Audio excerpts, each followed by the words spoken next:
Masuknya Indonesia sebagai anggota penuh BRICS dinilai memiliki prospek keuntungan yang dapat dimanfaatkan pemerintah. Namun pengamat ekonomi mengingatkan berbagai tantangan dalam konteks global juga harus diperhatikan, terutama dalam menggiring manfaat kerjasama multilateral tersebut untuk kepentingan nasional. Masuknya Indonesia sebagai negara anggota penuh BRICS diharapkan akan mendorong peningkatan kerjasama yang lebih besar terhadap negara-negara berkembang terbesar di dunia.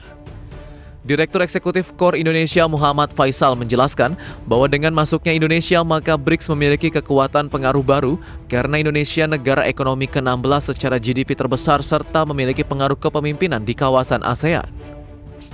Sementara bagi Indonesia, menjadi anggota BRICS akan menambah pengaruh yang lebih besar dan menambah bargaining power Indonesia dalam membentuk tatanan global. Salah satu yang harus dimanfaatkan adalah kerjasama ekonomi atau perdagangan, terutama dalam hal mendorong investasi asing di Indonesia yang berasal dari negara BRICS.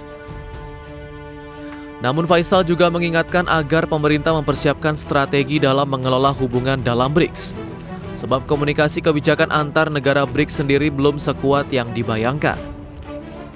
Walaupun tentu saja perlu diantisipasi berbagai macam tantangan yang akan dihadapi dengan bergabungnya BRICS, yang mulai dari tensi ketegangan yang mungkin terjadi dengan negara-negara mitra kita dari negara-negara maju di Barat, ya termasuk diantaranya Amerika, ya.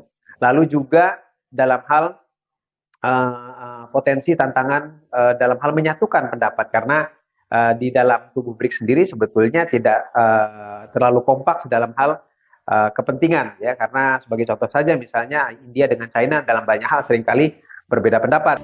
Faisal menambahkan bahwa Indonesia harus memanfaatkan hubungan dengan negara BRICS lain seperti Rusia dan Brazil yang dapat memperkuat partner investor baru ke depannya.